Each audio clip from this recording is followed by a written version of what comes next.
Secretariat IT పరికరాల కొనుగోలులో 325 కోట్ల గోల్మాల్. సో 325 కోట్ల గోల్మాల్ వస్తుంది కదా. సో దీనికి కారణం ఎవరు? గతంలో ఐటీ శాఖ సెక్రటరీ ఎవరు? జయేష్ రంజన్. మరి జయేష్ రంజన్పై చర్యలు తీసుకోవాలా లేదా? తీసుకోరు. తీసుకోకపోగా ఆయనను ఇంకా చీఫ్ సెక్రటరీ రేస్లో కూడా ఉంచుతున్నారు. మరి ఇది పరిస్థితి కనబడతా ఉంది. సో శాంక్షన్ లేకుండా ఖర్చు, విజిలెన్స్ ఎంక్వైరీలో వెల్లడి. 6 నెలల్లో అంచనాలు రెండింతలు. విచారణ లేకుండా అంగీకరించే గత ప్రభుత్వం. టెండర్లు పిలవకుండా నామినేషన్పై అప్పగింత. ప్రభుత్వానికి అందిన విజిలెన్స్ రిపోర్ట్ అంటూ ఒకరోజు చూస్తాం. సో దీనిపైన ఖచ్చితంగా ఈ సెక్రటేరియట్లో 325 కోట్ల గోల్మాల్లో జయేష్ రంజన్ పాత్ర ఉంటుంది, కొంతమంది అధికారుల పాత్ర కూడా ఉందని చాలా స్పష్టంగా అర్థమవుతుంది. బీఆర్ఎస్ హయాంలో కట్టినటువంటి సెక్రటేరియట్కు ఖర్చు చేసిన నిధులు, నిర్మాణం, ఐటీ పరికరాల కొనుగోలులో భారీగా గోల్మాల్ జరిగినట్టు తేలింది. రూల్స్ కు విరుద్ధంగా 100 కోట్ల రూపాయలు చెల్లించినట్లు విజిలెన్స్ ఎంక్వైరీలో తేల్చారు. కొన్ని నెలల కింద సెక్రటేరియట్ నిర్మాణం, ఐటీ పరికరాల కొనుగోలుపై విజిలెన్స్ ఎంక్వైరీకి ప్రభుత్వం ఆదేశించింది. ఈ విచారణలో సెక్రటేరియట్లో ఏర్పాటు చేసినటువంటి ఐటీ పరికరాల కొనుగోలులో భారీగా అవకతవకలు జరిగినట్లు గుర్తించారు. ఈ అవకతవకల కారణం ఏంది? జయేష్ రంజన్, అదేవిధంగా కేటీఆర్, వీళ్ళిద్దరే కదా. ఐటీ శాఖ మంత్రి ఏమో కేటీఆర్, ఐటీ సంబంధించిన డిపార్ట్మెంట్ ప్రిన్సిపల్ సెక్రటరీ ఏమో జయేష్ రంజన్. మరి వీరిద్దరి పైన మరి ఉచ్చు బిగించాలి కదా, మరి వీరిద్దరి పైన ఎంక్వైరీ చేయాలి కదా.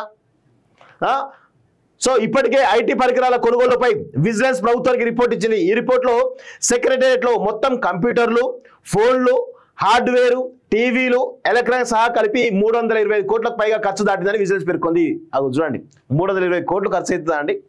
సెక్రటరీ కట్టడానికే 500-600 కోట్లు పెట్టారు. అందులో ఇగో ఎక్విప్మెంట్స్ కోసం మొత్తం 325 కోట్లు ఖర్చు చేసినట. వీళ్ళ దోపిడీ చూడండి ఎంత ఘోరంగా ఉందో.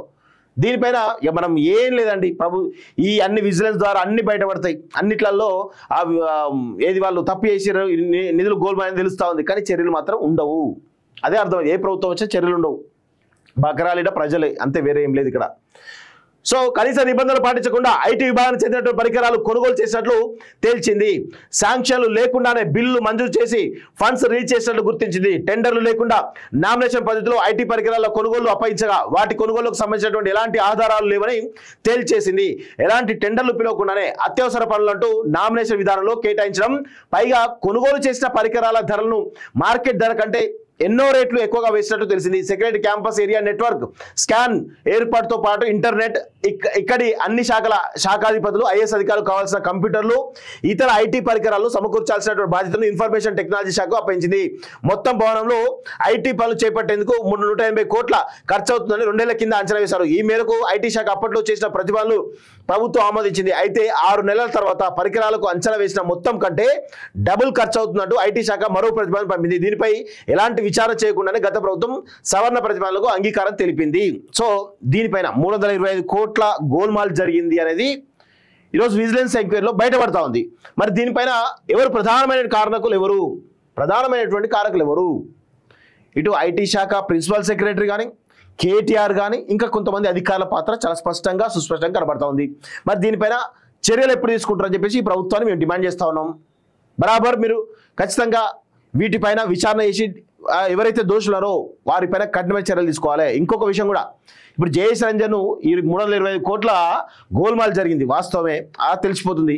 ఇప్పుడు ఈ ఐటీ శాఖ ప్రిన్సిపల్ సెక్రటరీ ఎవరుతున్నారో ప్రస్తుతం ఆయన కూడా కొనసాగిస్తున్నారు. మనకు కొనసాగించగల కారణాలు ఏంటి? ఆయనే మళ్ళీ చీఫ్ సెక్రటరీ కూడా రేస్లో కూడా ఉన్నాడు. ఈ దరిద్రం అంతా మనకెందుకు? ఈ దరిద్రాలు, అష్టదరిద్రాలని మన తెలంగాణకి ఉంటాయి. దయచేసి ఆ అష్టదరిద్రాలు పక్క పెడితే కొంచెం పాలన సులువుగా ముందుకు సాగే అవకాశం ఉంటుంది. దయచేసి వాళ్ళు తోపులు తురుములు అనుకుంటున్నారు కొంతమంది అధికారులు. పైన ఖచ్చితంగా కఠినమైన చర్యలు తీసుకుంటే బాగుంటుంది అనేది నా యొక్క అభిప్రాయం.